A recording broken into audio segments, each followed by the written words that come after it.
The dust of Fort Hood, Texas, seemed to hang in the air, a constant, gritty presence that settled on everything. It coated the barracks, the parade grounds, the uniforms of the young men who stepped off the bus that sweltering March day in 1958. Among them, one figure stood out, not just for his striking looks, but for the ripple of murmurs that followed him like a second shadow. Private Elvis Presley, U.S. Army Service, number 53,310,761. He was just another recruit, or at least that's what he desperately wanted to be. But the world knew him. Every kid, every adult knew the name, the voice, the swagger. He had swapped his sequin jumpsuits for olive drab fatigues, his guitar for a duffel bag, and the roar of stadiums for the bark of a drill sergeant. As he shuffled into the processing center, a buzz went through the line. Whispers turned to hushed exclamations. Is that really him? No way, Elvis Presley in the Army? Elvis kept his gaze forward, trying to appear as inconspicuous as a bolt of lightning in a thunderstorm. He just wanted to do his duty like any other American boy. He wanted to prove he wasn't afraid, that he wasn't special just because he sang rock and roll. All right, listen up, you sorry bunch of civilian slobs. The voice cut through the air like a knife, crisp and sharp. Sergeant Major Kowalski. He was a mountain of a man with a face like granite and eyes that could bore holes through steel. He wore his uniform like a second skin, every crease precise, every medal earned. He didn't seem impressed by fame or anything else for that matter. My name is Sergeant Major Kowalski, and for the next 8 weeks, I am your mother, your father, your best friend, and your worst nightmare. You will do what I say, when I say it, how I say it.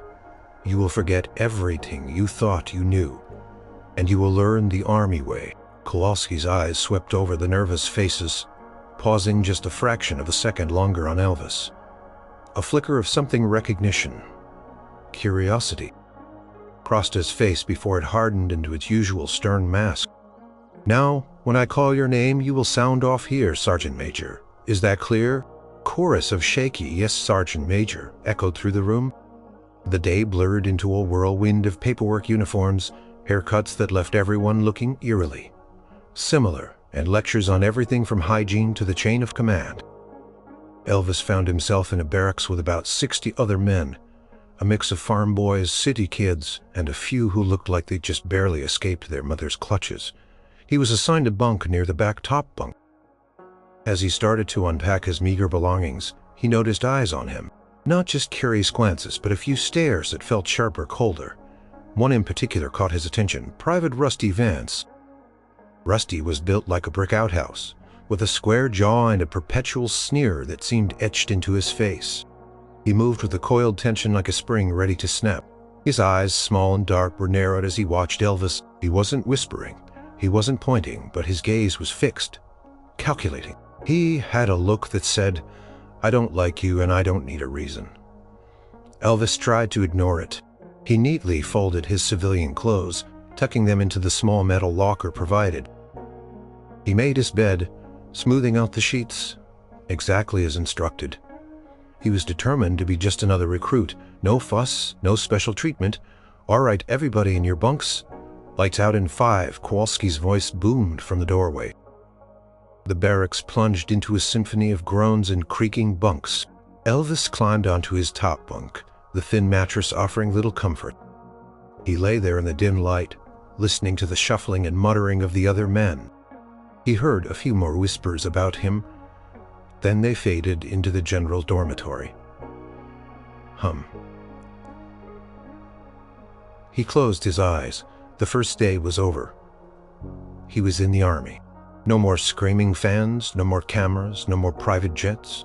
Just the hard cut, the stale air, and the knowledge that for the next few weeks he belonged to Uncle Sam. He was ready for the challenge. He just wasn't sure what kind of challenge it would be. He could feel Rusty Vance's eyes on him even through the darkness. It was going to be a long, long 8 weeks. The next few days were a blur of exhausting physical training and endless drills. Reveille blasted through the barracks at 500, a jarring siren that ripped sleep from every man. Within minutes, the recruits were outside, jogging in formation, doing push-ups in the dewy grass, and then running obstacle courses that seemed designed by a sadistic giant. Elvis, to the surprise of some, kept up. He wasn't the strongest and certainly not the fastest, but he had a lean, wiry strength honed by years of energetic stage performances. He might have been a star, but he wasn't a softie. He gritted his teeth, pushed through the pain, and never once complained. He just did what he was told, head down, sweat pouring. This quiet determination earned him some grudging respect from the drill sergeants, who typically loved to break down new recruits. Sergeant Major Kowalski especially seemed to observe Elvis with a keen, unreadable gaze. He'd bark orders at him just as harshly as anyone else, but there was a subtle difference, a lack of the usual contempt he reserved for the truly incompetent. Most of the other recruits were friendly, or at least neutral. They were all in the same boat, exhausted and homesick, trying to figure out how to survive. Elvis found a quiet camaraderie forming with a few of them. There was Sam Miller, a gangly kid from Iowa with an easy smile, and Billy Ray Jenkins, a stocky fellow from Tennessee who had once seen Elvis perform at a fair. "Man, I still can't believe you're here," Elvis Sam whispered one evening as they shined their boots. "Seems like just yesterday you were on TV shaking those hips." Elvis chuckled softly. "Believe it, Sam. I'm just like everyone else now, Private Presley." Billy Ray nodded. "Yeah, but you ain't just like everyone else. You're Elvis the King." He said it with admiration, not envy. This general acceptance, however, wasn't universal.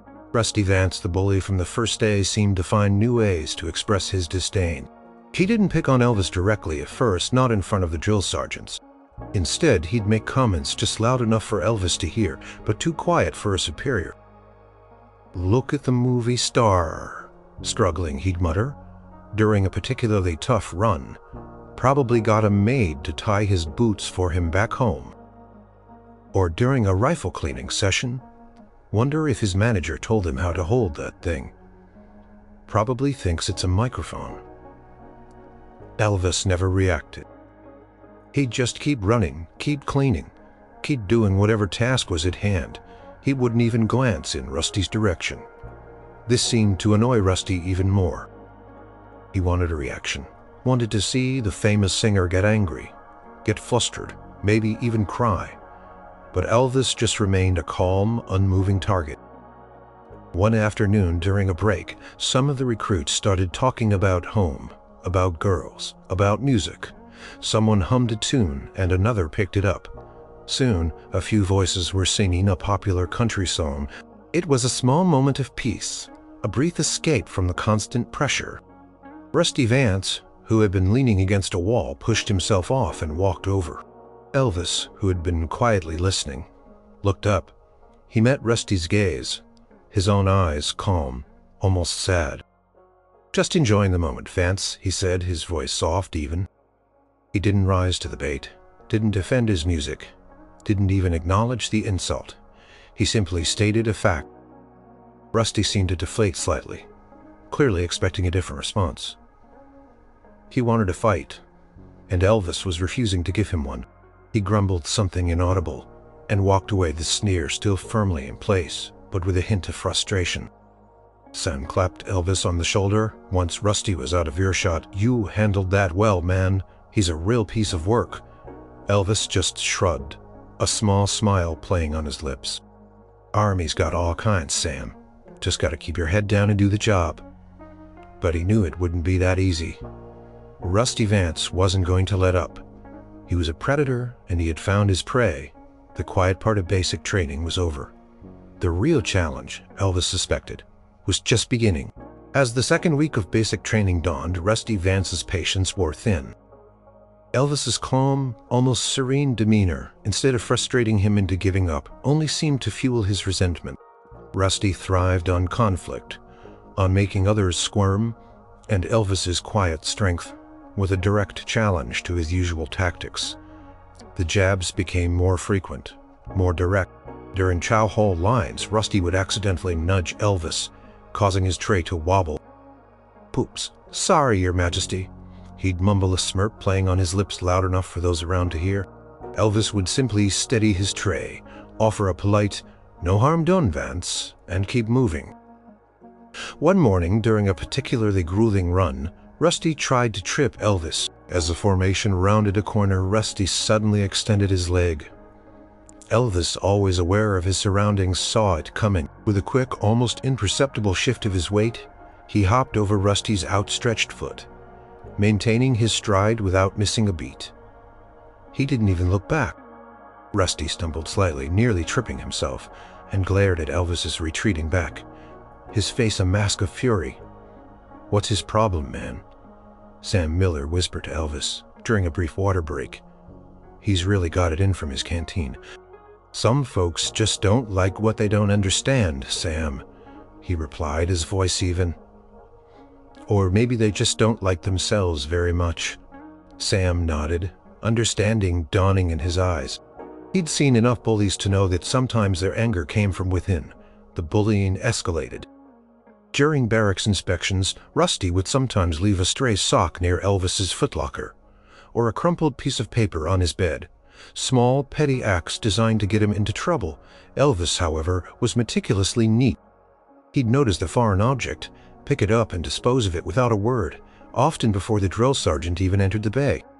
One afternoon, during a drill where they were assembling and disassembling their M1 rifles, Rusty made a point of bumping into Elvis's elbow, sending his small parts skittering across the floor.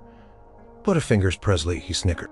The drill sergeant, a stern but observant man named Staff Sergeant Davies, barked, "What's going on over there, Vance? Are you two playing games?"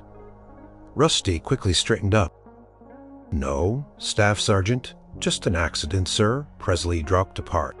Elvis, without looking at Rusty, simply knelt down, retrieved the part, and continued assembling his rifle with practiced ease. He finished. Moments later, the clicks and snaps of the pieces falling perfectly into place, he held it up for inspection, his face calm and focused. Staff Sergeant Davies eyed the two of them for a moment, then grunted, "Vance, you're slow. Get moving. Presley, good job. Stay sharp." As Davies walked away, Rusty shot Elvis a venomous look. He was getting frustrated. Elvis wasn't reacting, wasn't fighting back, wasn't giving him the satisfaction of seeing him crack under pressure. This quiet resilience was disarming. It made Rusty's own actions seem childish. Rusty muttered later as they were cleaning their rifles, "All high and mighty, too good for the likes of us." Elvis paused, looking at his rifle, then slowly looked at Rusty. His eyes held no anger, no malice, just a deep, unwavering gaze. "I'm no better than anyone here, Vance," he said, his voice low and sincere.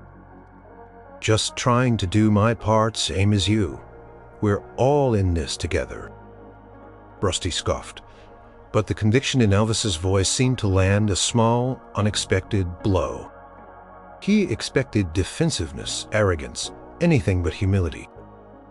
Elvis's words, spoken so simply, stripped away Rusty's easy justifications for his animosity. It wasn't about Elvis being famous. It was about Rusty's own insecurities, his need to dominate. That night, as the barracks settled into uneasy sleep, Elvis lay awake. He knew Rusty wouldn't stop. The bully would find a way to escalate, to try and break him. But Elvis had faced bigger audiences, bigger challenges. He wasn't going to let one man's bitterness derail him. He'd come here to serve, to prove his worth, not just as a singer, but as a man. And he would do it with dignity, no matter what. The third week of basic training brought the recruits deeper into military life. With more complex drills and stricter expectations, it also brought Rusty Vance's bullying to a new peak. He seemed to have a personal vendetta against Elvis, pushing the boundaries of what he could get away with.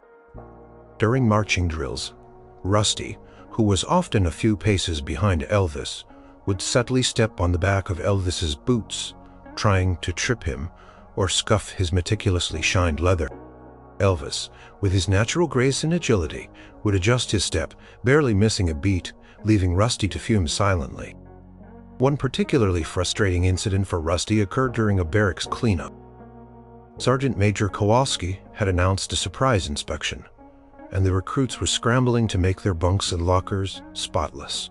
Rusty, seeing an opportunity, snatched Elvis's freshly laundered uniform shirt from his bed, crumpled it, and shoved it under his own mattress, intending for Elvis to fail the inspection. Elvis, noticing his shirt was missing, calmly searched his locker, and then the area around his bunk. He saw Rusty glance nervously at his own mattress. Without a word, Elvis walked over, bent down, and retrieved the crumpled shirt. He didn't accuse Rusty, didn't even look at him. He simply took the shirt, walked back to his bunk, and began smoothing it out, pressing it back into shape with his hands. Rusty stared dumbfounded. He'd expected an outburst, a shout, maybe even a physical confrontation. But Elvis just fixed it. It made Rusty's petty act seem even more pointless. Sergeant Major Kowalski entered moments later, his eyes like lasers. He moved swiftly through the barracks, his white-gloved hand swiping across surfaces, checking corners. When he reached Elvis's bunk, he paused. He ran his hand over the taut blanket, peeked into the locker, and then picked up the newly smoothed shirt. He held it up, inspecting it.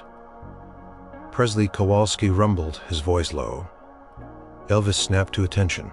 "Sergeant Major." "Shirt's a bit wrinkled. Still, not bad for a minute's notice.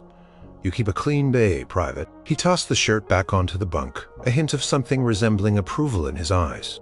He then moved on, missing the quick, nervous glance. Rusty shot at Elvis. The other recruits in the bay had witnessed the shirt incident. Sam Miller gave Elvis a subtle nod of respect.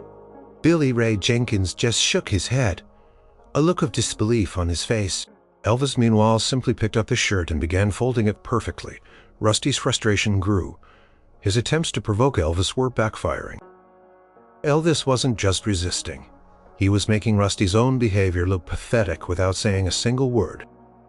Elvis's quiet dignity was a shield, deflecting every attack. Later that week, during a rifle range exercise, Rusty tried a new tactic. As they were loading their clips, he accidentally kicked some dirt onto Elvis's rifle sight. It was a small obstruction, but enough to throw off a shot. Elvis noticed it immediately. He didn't complain. Instead, he calmly lowered his rifle, pulled out a small cleaning cloth from his pocket, and meticulously wiped the dirt from the sight. He then raised the rifle, took aim, and fired. Ping! A perfect hit. He fired again. Ping! Another bullseye. Rusty, who was struggling to hit the target himself, watched in disbelief. He had tried to sabotage Elvis, and Elvis had not only overcome it, but had done so with a quiet grace that made Rusty's own struggles seem even more pronounced. The instructor, a grizzled old sergeant, walked by. "Good shooting, Presley," he muttered, patting him on the shoulder. "Steady hand." Elvis simply nodded, his expression unreadable. That night, as Elvis sat on his bunk, writing a letter home, he overheard Rusty talking to another recruit. "Private Davies."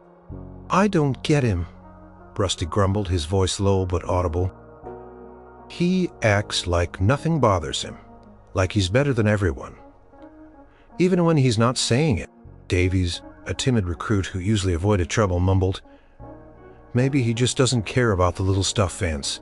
He's got bigger things to worry about." "Bigger things?" Rusty scoffed. "Like what, his next record deal? He's supposed to be one of us now, but he just floats above it all, like some kind of saint." There was a bitterness in his voice, a raw envy that Elvis picked up on. Elvis realized then that Rusty wasn't just trying to get a rise out of him. He was trying to tear down a symbol. He resented Elvis's fame, but even more, he resented Elvis's unwavering calm in the face of his harassment. He wanted to see Elvis crack to prove that the king was just as fragile and human as anyone else. What Rusty didn't understand was that Elvis's quiet power came precisely from his humanity, not from denying it, and soon that quiet power would be truly tested. The midpoint of basic training arrived, and with it, the most grueling challenge yet. The Iron Soldier course. It was a full day of physically demanding tasks, a long-distance ruck march, a complex obstacle course, and a simulated combat scenario involving teamwork and quick thinking. It was designed to push recruits to their absolute limits, mentally and physically.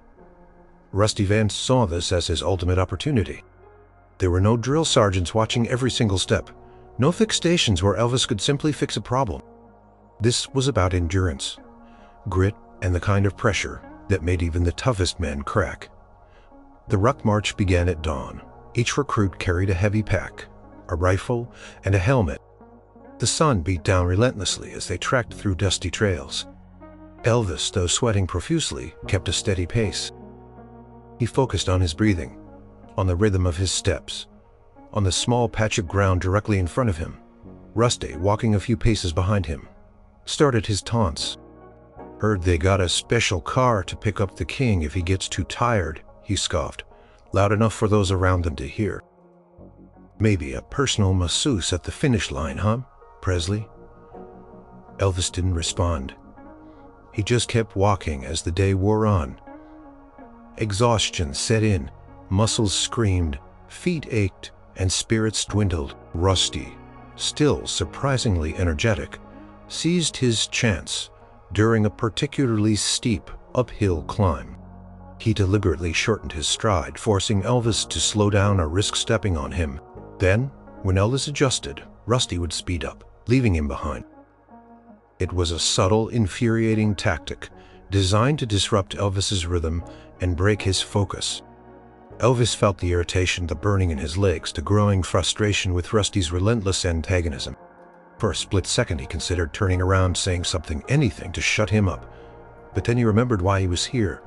He wasn't here to fight petty battles. He was here to be a soldier. He drew a deep breath, and instead of reacting, he simply found a new rhythm, a new way to adapt, stepping wider, faster, maintaining his pace regardless of Rusty's attempts. When they finally reached the obstacle course, many recruits were already limping, their faces grim.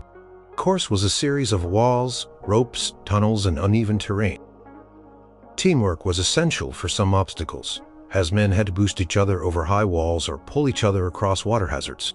Rusty was paired with Elvis for a particularly tricky section, a muddy trench filled with barbed wire, which required crawling on one's belly.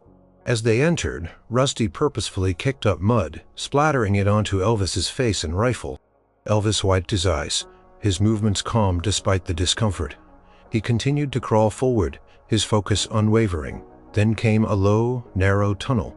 It was dark, claustrophobic, and designed to test courage. As Elvis entered, Rusty, who was supposed to be following closely, deliberately paused, blocking the entrance. "What's the holdup, Vance?" a drill sergeant yelled from a distance. "Sorry, Sergeant, just a bit stuck," Rusty yelled back, grinning slyly in the darkness of the tunnel. He was essentially trapping Elvis inside, knowing how much Elvis hated enclosed spaces from his time in submarine movies. He wanted to see him panic, to hear him cry out. Elvis felt the air getting thin, the wall's prayer touched him. He could feel his heart beginning to pound. This was it. This was the moment Rusty had been waiting for. The moment he could truly break him. He could lash out, yell, demand to be let out. He could make a scene. But then a memory flashed through his mind. His mother, Gladys, telling him to always be kind, always be strong, no matter what. He took a slow, deep breath, forcing the air into his lungs, pushing back the rising panic. He closed his eyes for a second, then opened them.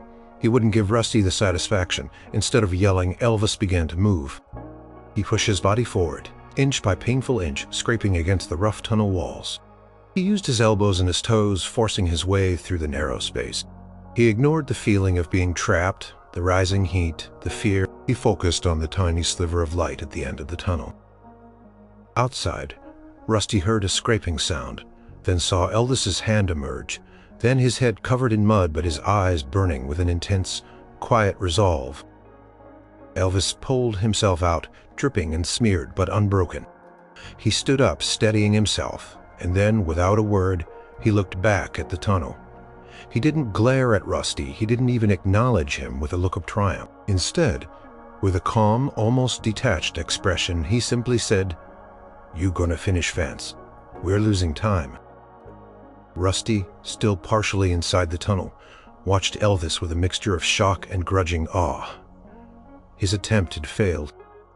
Not only had Elvis not broken, but he had emerged with a quiet strength that made Rusty's petty cruelty seem hollow and weak. The test wasn't over, But Elvis had just passed his biggest personal challenge, not with a shout, but with silent, unwavering resolve. The Iron Soldier course continued, and with it, the pervasive exhaustion. The recruits were now facing the simulated combat scenario. It required them to navigate a dense, wooded area, locate a hostile target, and relay coordinates back to a command post. This was about more than just physical stamina. It was about navigation, teamwork, and quick decision-making under pressure. Platoon 4, which included Elvis and Rusty, was moving as a small unit. Sergeant Major Kowalski was observing his presence. A silent wait. Terrain was challenging, filled with thick underbrush and confusing landmarks. The stress was palpable. Rusty Vance, perhaps spurred on by his earlier failure to break Elvis, became even more agitated. He started snapping at other recruits, second-guessing directions, and generally being a disruptive force. His frustration was a live wire. At one point, the platoon reached a tricky ravine. It wasn't too wide, but the footing was loose, and a wrong step could send someone tumbling. The lead scout hesitated, unsure of the best way across. What's the holdup? Private Rusty barked before anyone could react. Rusty took a running leap, but his footing was poor, and his heavy pack threw him off balance.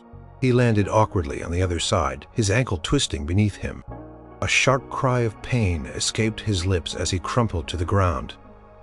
Panic rippled through the platoon. A man down in a simulated combat zone, this was a serious setback. Kowalski's eyes narrowed. Vance, status report. The Sergeant Major bellowed, already moving forward. Rusty was clutching his ankle, his face contorted in pain. It's twisted, Sergeant Major. I can't move. A difficult situation had just become critical. Platoon needed to keep moving, but they couldn't leave a man behind. They were behind schedule, and the pressure was immense. Several recruits immediately went to help Rusty, but they seemed unsure how to move him without causing further injury. The clock was ticking. Elvis, who had been observing calmly from the edge of the ravine, stepped forward. He knelt beside Rusty, his face serious but composed. He didn't ask if he was okay. He just assessed the situation. "Let me see, Vance," he said, his voice surprisingly authoritative. He gently felt around Rusty's ankle, checking for swelling. "Looks like a sprain. Nothing broken, but it'll swell fast. You can't put weight on it." Rusty, still in pain, looked up at Elvis, his eyes wide with a mix of shock and confusion.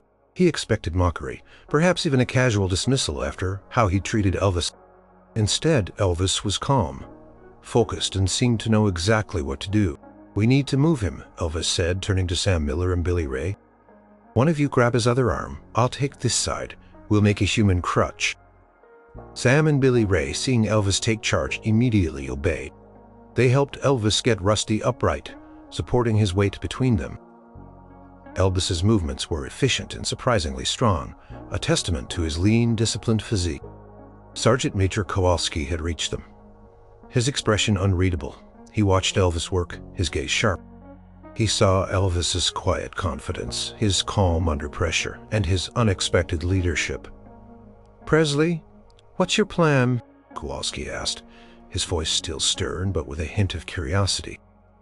"We need to get him to the extraction point, Sergeant Major," Elvis replied, supporting Rusty's arm firmly. "Can lean on us. We'll go slow, but we'll get him there." He didn't sound boastful, just clear and determined. "And the target?" Kowalski pressed. "We're losing time." Elvis looked around, scanning the dense woods. He remembered the map they'd studied, the subtle landmarks he'd silently noted, even while Rusty had been badgering him. He pointed to a distant, oddly shaped tree. "That tree over there. Sir, if we head for it, then bear right. We should hit the ridge. The target is just over that ridge. We can cut across the clearing once we get to the top."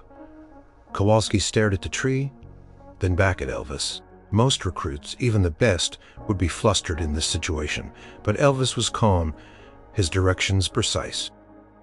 He had absorbed the terrain details even while dealing with Rusty's relentless harassment.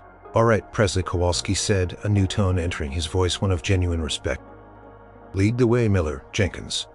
Stay with Vance. The rest of you follow Presley's lead. Move." And so with Elvis Presley, the famous singer, quietly leading the way, his arm firmly around the man who had tormented him, the platoon pushed forward.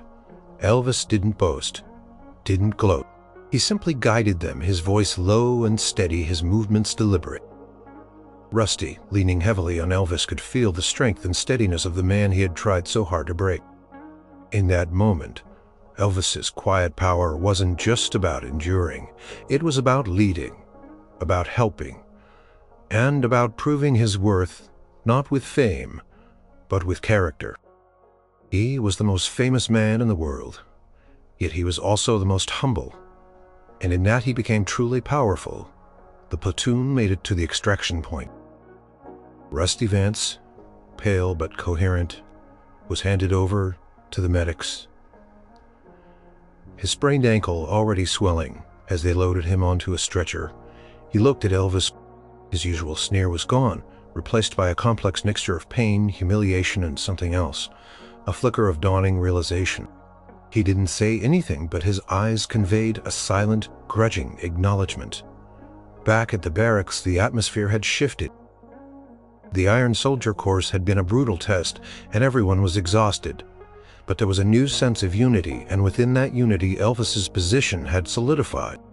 He wasn't just Elvis Presley, the singer, anymore. He was Presley, the guy who helped Vance. Presley, the one who knew the way. Sam Miller clapped Elvis on the back. "Man, you were amazing out there. How'd you know where to go? I was completely lost." Elvis shrugged, wiping mud from his face. "Just paid attention to the map, Sam, and looked for those big trees they told us to mark." He made it sound simple, but everyone knew it wasn't. He had been focused even when Rusty was doing his best to distract him. Billy Ray nodded. "And the way you handled Vance, I thought he was going to break you, man, but you just kept going, and then you helped him after all he did." There was genuine awe in his voice. Elvis sighed. "We're all soldiers, Billy Ray. We look out for each other, no matter what." "That's what the Army's about, right?" He said it not as a lecture, but as a simple truth. Over the next few days, as Rusty Vance limped around on crutches, confined to light duty, the shift in the barracks became even more apparent. The other recruits, who had previously tolerated Rusty, or even secretly enjoyed his antagonism towards Elvis, now saw him differently. He was the one who had been petty, the one who had tried to sabotage a teammate, and the one who had ultimately needed help from the very person he targeted. No one openly shunned Rusty, but the usual camaraderie didn't extend to him. Conversations would quiet when he approached. Laughs would die down. He was isolated, not by punishment, but by the natural consequences of his own actions. Elvis, in contrast, continued to treat Rusty with the same calm, respectful demeanor he showed everyone else. He didn't gloat, didn't mention the incident, didn't even seem to hold a grudge. When he saw Rusty struggling with his crutches, he'd open a door for him. When Rusty dropped something, Elvis would pick it up without a word. He didn't make a big deal out of it. It was just how he was. This unwavering kindness was perhaps the most powerful blow to Rusty's ego. He had prepared for anger, for retaliation, for scorn. He had built up walls to deflect all of that. But Elvis offered none of it. He offered simple human decency. It made him look inward, forced him to confront the ugliness of his own behavior, in contrast to Elvis's quiet nobility. Rusty spent a lot of time alone, sitting on his bunk observing. He saw how the other recruits respected Elvis, not because of his fame, but because of his character. He saw how Elvis never complained, always pulled his weight, and consistently put others before himself. He saw the genuine connections Elvis was making. He started to understand that Elvis's power wasn't in his rock and roll swagger or his millions of fans. It was in his quiet strength, his humility, and his unwavering kindness. It was a kind of strength Rusty had never encountered, and it was disarming him more effectively than any punch ever could. One evening, as Elvis was polishing his boots, Rusty slowly hobbled over, leaning heavily on his crutches. The barracks was mostly empty. A few recruits were at the PX. I was out of line. All of it. I'm sorry. The words came out stiffly, but they were genuine. Elvis put down his brush. He looked at Rusty truly, looked at him. He saw the pain, not just from the ankle, but from the raw admission. He saw the effort it took for Rusty to say those words. "We all make mistakes," Vance Elvis said softly, his voice gentle. "What matters is what we do next." He offered a small, sincere smile. "Let's just focus on getting through the rest of this training together." Rusty nodded, a hint of something he hadn't felt in a long time, relief, hope stirring within him. Elvis didn't demand an explanation, didn't rub it in. He just accepted the apology and offered a path forward. The unseen strength wasn't just about enduring. It was about forgiveness and about the quiet power to inspire change in others. Rusty Vance's apology, though brief and awkward, marked a significant turning point. He wasn't suddenly transformed into a model soldier or Elvis's best friend, but the sharp edges of his hostility had dulled. The sneer was replaced by a more subdued, sometimes even wary expression. His ankle still hampered him, forcing him to continue light duty. This meant he spent more time observing, watching the other recruits, and especially watching Elvis. He saw Elvis volunteer to help a struggling recruit with his rifle, patiently showing him how to reassemble it. He saw Elvis offer to carry an extra canteen for a smaller, tired private during a march. He saw him share letters from home, full of innocent joy, with anyone who looked lonely. Elvis continued to treat Rusty no differently than anyone else. He would offer a nod in the chow line, a polite "good morning" in the barracks. No special treatment, no lingering judgment. This consistency was disarming. Rusty had expected anger, or at least a smug satisfaction, but Elvis offered only a calm, unwavering presence. One rainy afternoon, the platoon was practicing knot tying in the barracks. It was a skill many found frustrating, with ropes slipping and knots refusing to hold. Rusty, despite his physical limitations, was trying to tie a complex knot, his brow furrowed in concentration. He kept failing, the rope becoming a tangled mess in his hands. He muttered curses under his breath, his frustration mounting. Elvis, who was sitting a few bunks away, had already mastered the knot. He noticed Rusty's struggle, could have ignored it or even felt a quiet satisfaction, but that wasn't Elvis. He slowly walked over, not making a sound until he was standing next to Rusty's bunk. Rusty looked up, startled, his face flushing with embarrassment at being caught in a moment of weakness. "Having some trouble, Vance?" Elvis asked. Rusty grunted. "It's a stupid knot, useless." Elvis leaned down, pointing to Rusty's hands. "You're starting it backwards. See this loop here? You want to go over, not under first." He didn't touch the rope, didn't take it from Rusty's hands. He simply described the motion, his voice calm and patient. Rusty looked at his hands, then at Elvis, then back at the rope. He slowly, hesitantly followed Elvis's quiet instructions. He made the correct loop. "Now, feed it through there," Elvis continued, pointing with a finger. "And pull it snug." Rusty did. The knot, to his astonishment, tightened perfectly. It was a neat, strong knot. Rusty stared at it, then at Elvis. "Well, I'll be," he muttered, a flicker of something new in his eyes, not just surprise, but a hint of appreciation. "Thanks, Presley." Elvis just smiled. "No problem, Vance. Keep practicing." He gave a small nod and walked back to his bunk, leaving Rusty to stare at the perfectly tied knot, a strange feeling blooming in his chest. This small act of quiet help, with no fanfare, no expectation of gratitude, chipped away another layer of Rusty's hardened exterior. It wasn't about who was stronger or smarter. It was about genuine human assistance. A few days later, Rusty's ankle was feeling better, and he was cleared for light physical activity. During a morning drill, he was practicing rifle handling, but his movements were still stiff, and he was struggling to keep pace. He stumbled, almost dropping his rifle.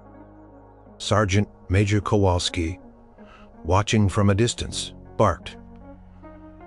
"Vance, what's the problem? You losing your touch." Rusty's face hardened with shame. He muttered an inaudible apology. As he lowered his rifle, he casually said, loud enough for Rusty to hear, "My shoulder gets stiff sometimes too. Vance helps to stretch it out before you start like this." Elvis demonstrated a simple arm stretch, rotating his shoulder. He wasn't overtly addressing Rusty, but his voice was pitched for him.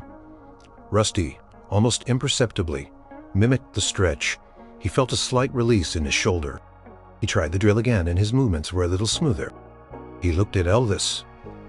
A small, almost imperceptible nod of acknowledgement passing between them. The glimmer of change was undeniable. Rusty Vance wasn't a reformed man overnight, but Elvis's consistent quiet kindness, his unwillingness to stoop to Rusty's level, and his simple acts of helpfulling the walls Rusty had built around himself, he was beginning to see the man behind the legend, and in doing so, he was starting to see himself in a new, more honest light. The bully was starting to learn the meaning of true strength. The final 2 weeks of basic training were a mad dash of readiness, tests, field exercises, and preparations for deployment. The recruits, now tougher, more disciplined, and bound by shared hardship, felt a palpable sense of anticipation and anxiety. They were no longer just boys. They were becoming soldiers. One particularly intense field exercise was a multi-day bivouac in a simulated combat zone. Recruits were organized into fire teams of 2, tasked with patrolling specific sectors, setting up temporary shelters, and conducting reconnaissance. It was a test of survival, navigation, and teamwork. To the surprise of everyone, especially themselves, Elvis Presley and Rusty Vance were paired together. Sergeant Major Kowalski, perhaps with a subtle intention of his own, had made the assignment. "Presley?" "Vance," Kowalski barked, pointing at them. "You two are Fire Team Alpha. Your sector is Grid Kilo. 7, get moving." Rusty's eyes widened, then narrowed. He shot a glance at Elvis, who remained impassive. "Sergeant Major, sir, with all due respect, my ankle's still a bit," I said.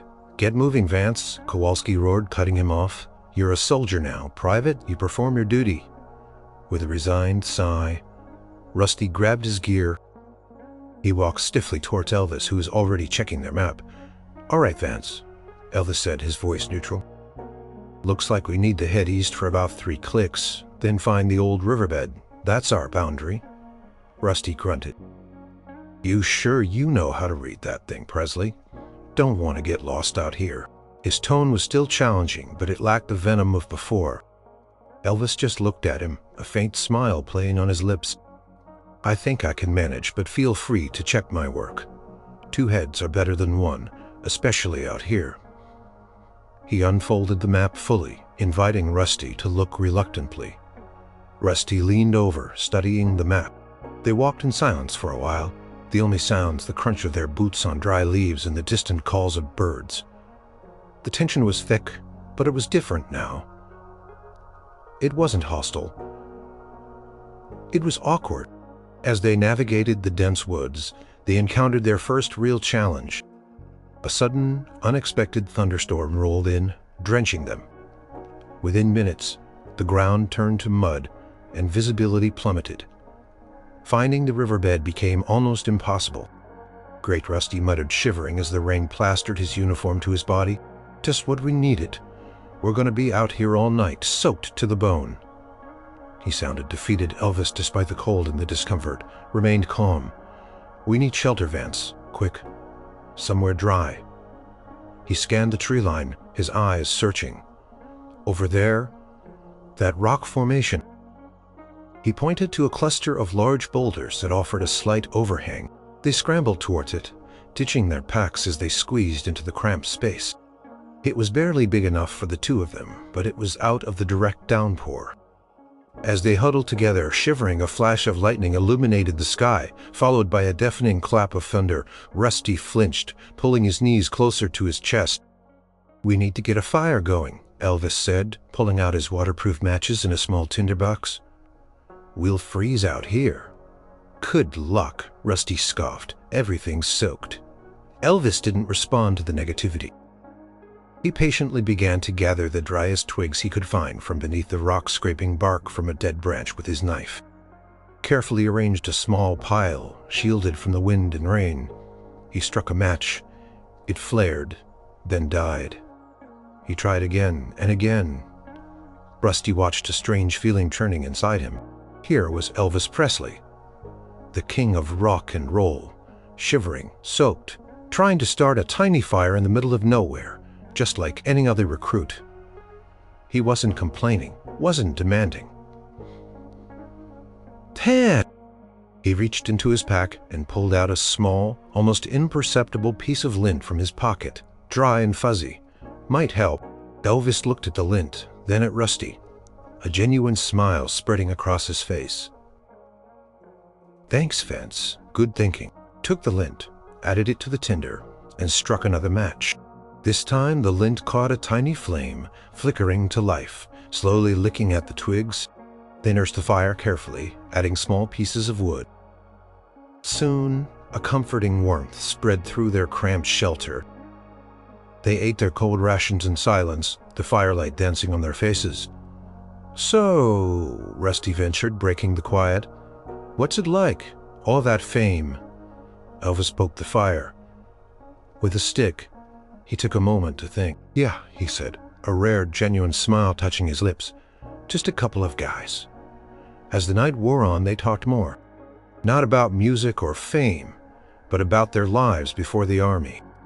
Rusty for the first time spoke about his difficult childhood, the pressure he felt to be tough to prove himself. Elvis listened, not interrupting. His eyes full of quiet understanding. He didn't judge, he just heard him. By morning, the rain had stopped. They emerged from their shelter, tired, but strangely invigorated. They had not only survived the night, but had found a grudging respect for each other. The walls between them had started to crumble, replaced by a tentative bridge of shared experience and unexpected understanding. They were no longer just two opposing forces. They were unlikely allies, bound by the raw reality of basic training and by Elvis's quiet, powerful ability to see past the facade and connect with the person beneath. The final week of basic training was a whirlwind. Inspections, final physical challenges, and drills honed to perfection. The recruits, now transformed into lean, disciplined soldiers, felt the pride of accomplishment and the looming reality of deployment. The raw recruits who had arrived weeks ago were gone, replaced by men ready to serve. Rusty Vance was among the most changed. His ankle had healed, and he moved with a newfound fluidity, but it was his demeanor that truly marked his transformation. The sneer was gone, replaced by a more open, though still quiet expression.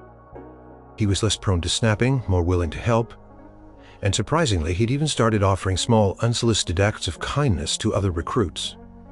He didn't seek attention. He just did them. His relationship with Elvis had shifted entirely. They weren't exactly close friends, but there was a profound respect and unspoken understanding that had formed in the shared crucible of the Iron Soldier course and that stormy night in the woods. They would often share a nod in the chow hall or a brief knowing look during the drill. On the last day of training, as they stood in formation for the graduation ceremony, the air was thick with emotion. Sergeant Major Kowalski, his face as stern as ever, addressed them. "Listen up, privates. You came here boys and you leave here soldiers. You have endured, you have learned, and you have proven your worth. You are now ready to serve your country." His voice boomed, full of pride. "Dismissed." A cheer erupted. Recruits clapped each other on the back, some wiping away tears. Families waited, eager to embrace their sons. Elvis scanned the crowd. He saw his father Vernon and his grandmother Minnie May waiting for him. He felt a surge of warmth, a quiet satisfaction. He had done it. He had proved that he could be just another soldier. As he walked towards his family, he felt a hand on his shoulder.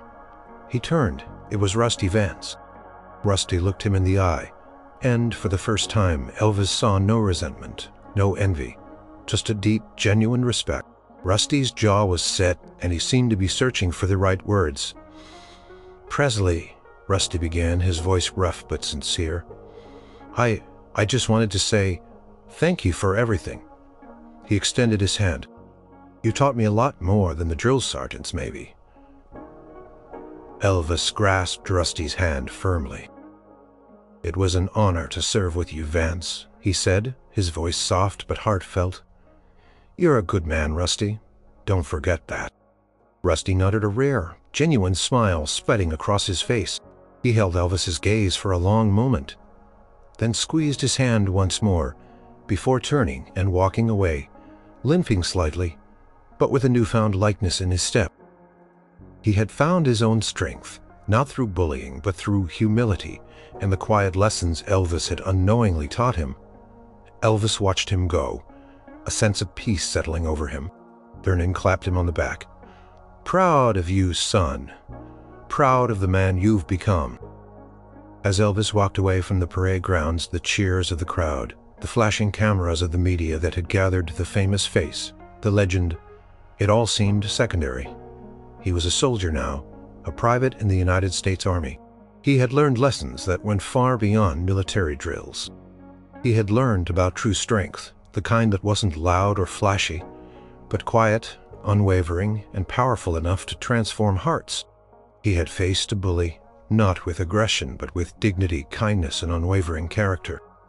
And in doing so, Elvis Presley had proven he was not just a king of rock and roll, but a man of profound and quiet power. His service had just begun, but the impact he'd already made on those around him, especially on Rusty Vance, would last a lifetime.